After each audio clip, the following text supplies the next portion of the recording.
शौर्याचं काय चाललंय? शौर्य काय खातो?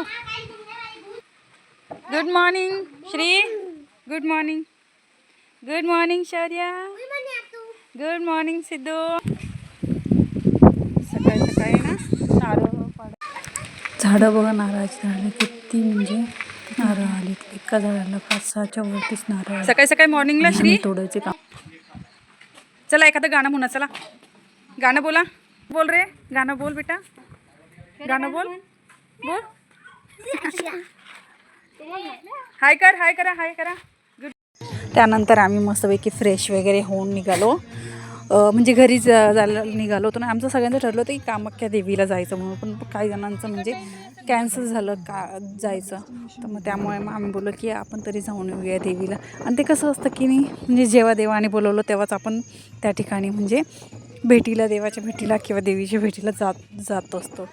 जेव्हा त्यांची इच्छा असेल तेव्हा. आपण किती प्रयत्न केले की नाही आम्हाला जायचं ठरवून, पण जेव्हा जायचं तेव्हाच आपण जातो भेटीला. निफाड तालुक्यातलं धारणगाव म्हणून गाव आहे. तर ह्या गावात ह्या देवीचं स्थान आहे. आणि हे महाराष्ट्रातलं फेमस कामाख्या देवी म्हणून मंदिर आहे. आणि महाराष्ट्रामध्ये पूर्ण एकच हे मंदिर आहे.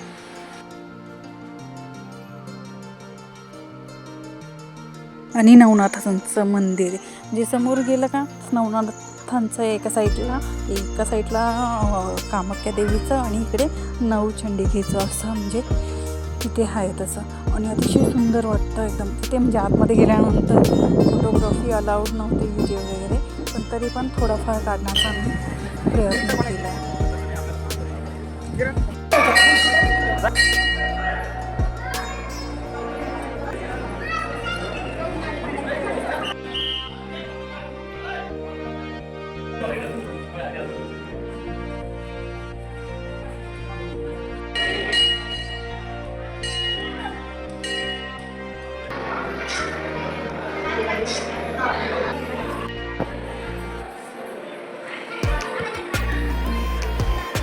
आणि मच्छिंद्रनाथाचं मंदिर म्हणजे तीन अशी आधी आपण फ्रंट क्लास गेलो तर मच्छिंद्रनाथांचं मंदिर आहे. त्यानंतर शेजारीच नवदेवी चंडीजींचं मंदिर आहे. ते पण असं मस्त आणि असं बघितल्यानंतर मनाला प्रसन्न करणारं असं वाटतं. मंदिर अतिशय म्हणजे खूप सुंदर. आता हे दिसतंय ना समोर, तर हे मच्छिंद्रनाथांचं आहे. हे दिसतंय ते पण असं सुंदर वाटतं एकदम. म्हणजे शूटिंग वगैरे आम्ही केली की छान. त्यानंतर दर्शन आणि तिथे शेजारीच महादेवाची पिंडही आहे.